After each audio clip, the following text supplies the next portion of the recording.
I think we're about to break the internet.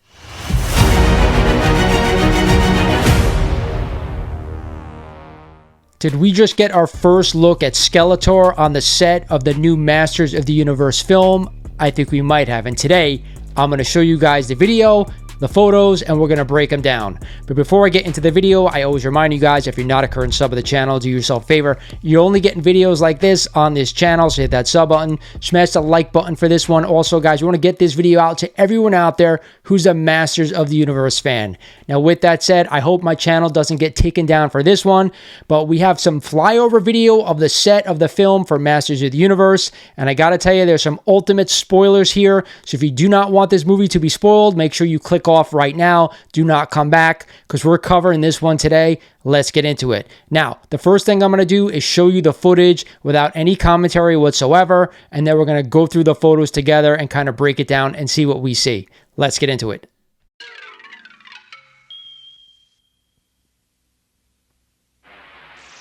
And the Masters of the Universe. I am Adam, Prince of Eternia and defender of the secrets of Castle Grayskull. This is Cringer, my fearless friend. Fabulous secret powers were revealed to me the day I held aloft my magic sword and said, "By the power of Grayskull!"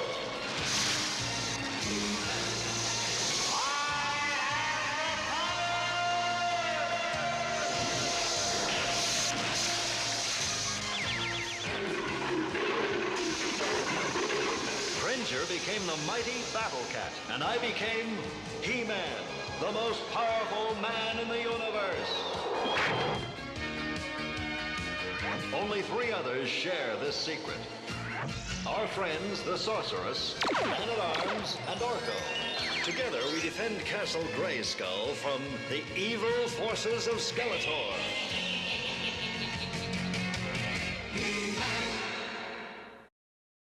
All right, so there you have it. I am super excited for what we're seeing here. The first thing we're going to talk about is Castle Grayskull. Now, most of it, like I've said before in my previous videos, is that a lot of this film is going to be CGI, a lot of green screen.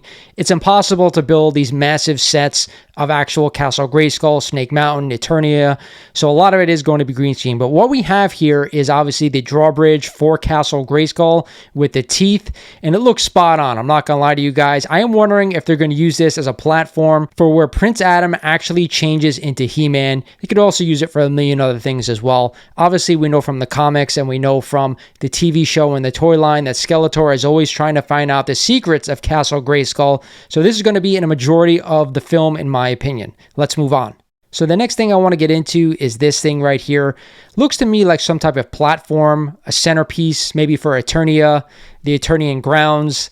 I don't know. If you remember back when the old 1980s cartoon had a big pink building they used to show for Eternia, this kind of reminds me of that in a platform type of way. I could be way off base here, so I want to hear down in the comments what you think this is. It looks like a map, so this possibly could be a map of Eternia as well, some type of magical platform that we may not know about. I don't know, so let me know down in the comments what you think. So from the flyover footage, we have this still right here, which kind of looks like the outside of Snake Mountain possibly, and I assume that from what's going on with their filming, right? You're going to see all these armed guards in a little bit on the next slide, but to me, it kind of looks like that. It could be possibly part of Eternia that Skeletor has taken over. We do not know, but for me, that opening kind of looks like a snake head a little bit, and we have some green screen around it, so that's what's giving me that Snake Mountain vibes. They probably have altered it a little bit, but let me know again what you guys think down in the comments of what this structure could be. So here's a closer image of what's going on in the scene, and as you can see right in the center is Prince Adam. Looks like he has been captured, possibly by Skeletor's minions, a whole bunch of skeletal warriors, it seems, surrounding him from all angles. If we take a closer look at the entrance to this building, doesn't it look like a snakehead to you guys? That's the first thing that it reminds me of. Could also be a ship of some sort. Kind of looks like a throwback to a Star Wars ship, to be honest with you, but regardless, Prince Adam has been captured. We don't know what's going on in this scene, but check out the next slide. So now that we've zoomed in, you guys can see this is our first look at Skeletor in the new film. And the Havoc staff looks absolutely perfect. It is massive. The head on that thing is just huge.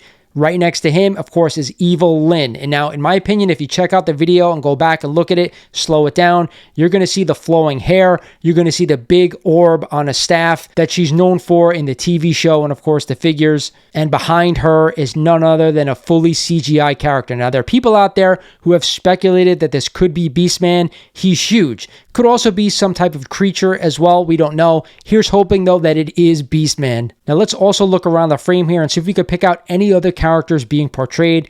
And I, for the life of me, can't picture anyone else. These characters around Skeletor and Evil Lynn look to be some sort of skeletal crew, skeletal henchmen. I don't know. Not really a part of Masters of the Universe lore, but I figure they're going to add some things in here or there.